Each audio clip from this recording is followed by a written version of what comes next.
Hello dear learners, today's topic is figure of speech. Figure of स्पीचचे तसे prominent 24 ते 25 types आहेत. त्याच्यामध्ये 6 प्रॉमिनंट टॉपिक या ठिकाणी आपण घेतलेले आहेत विद्यार्थी मित्रांनो.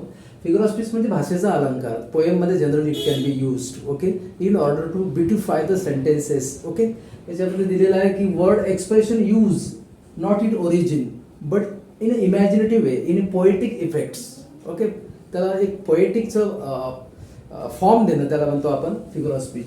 तर याच्यामध्ये सिमिलीमध्ये लक्षात ठेवायचं indirect compression as like so शब्द येतात त्याच्यामध्ये. मेटाफॉर म्हणजे रूपक अलंकार आणि सिमिलीला म्हणतात उपमा. ओके उपमा देणे. आणि याच्यामध्ये काय डायरेक्ट कॉम्प्रेशन असते. ओके सो ॲज लाईक शब्द येत नाही.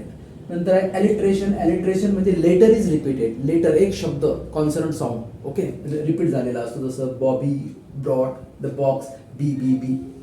नंतर रिपिटेशन एकच शब्द रिपीट झालेला असतो विद्यार्थी मित्रांनो याच्यामध्ये. तर that's what work and work. Antithesis म्हणजे विरोधाभास अपोजिट शब्द वापरलेले असतात याच्यामध्ये जसं man proposes God disposes. Speech is silver silence is golden like that. आणि टॉटॉलॉजी म्हणजे पुनरुक्ती करणे. ओके एकच शब्द पुन्हा त्या ठिकाणी येणे जसं एका सेम मिनिंगचा जसं the girls was happy and merry. जसं हॅप्पी अँड मेरी सिनॉनिम्स आहेत समानार्थी शब्द आहेत. Okay so you just share like and subscribe this figure of speech so that you will get the benefit. Thank you so much.